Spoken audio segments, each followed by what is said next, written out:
سلام، من پوریا محمد کریمم. امروز در خدمت شبه کریستیانو رونالدو هستیم. واقعا هم فوتبالیسته، یه استعداد خیلی جوان تو دنیای فوتبال که ایشالا موفق بشه. اما حالا از این حرفا گذشته، برای دوستان ورزشکار فوتبالیست تربیت بدنی میخونه امیر و اینکه حالا خودش میدونه که یه سری از کشش‌ها رو باید انجام بده.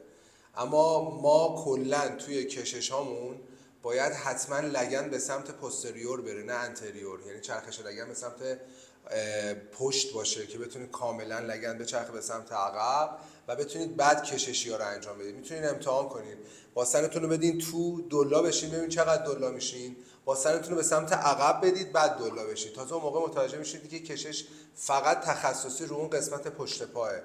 امیر به خاطر آسیب دیدگی پشت پا اومد پیش من.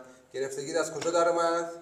از کشاله و باسن و کمر و همسترینگ و 4 سر و پشت زانو.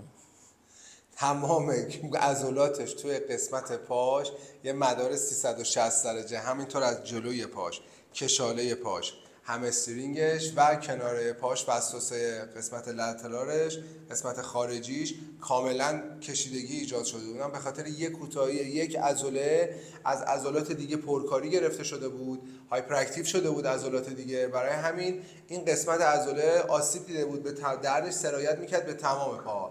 عضله‌ای که خیلی برای من مهم بود تو این قسمت اداکتر بود و گراسیلیس که قسمت روتیشن پا به سمت داخل و این عضله انجام میده. لطفاً وقتی کشش انجام میدید لگنتون به سمت خارج باشه، کاملا ردنتون به سمت عقب بدید، بعد کشش بدید و یادتون باشه اون نقاط گلجی توی قسمت 30 ثانیه به بعده که شما میتونید کشش رو توش احساس کنید و یه کارایی اون کشش داشته باشه، وگرنه بعداً فکر میکنه که شما یک حرکت رو دارید انجام میدید، نه کشش. مرسی.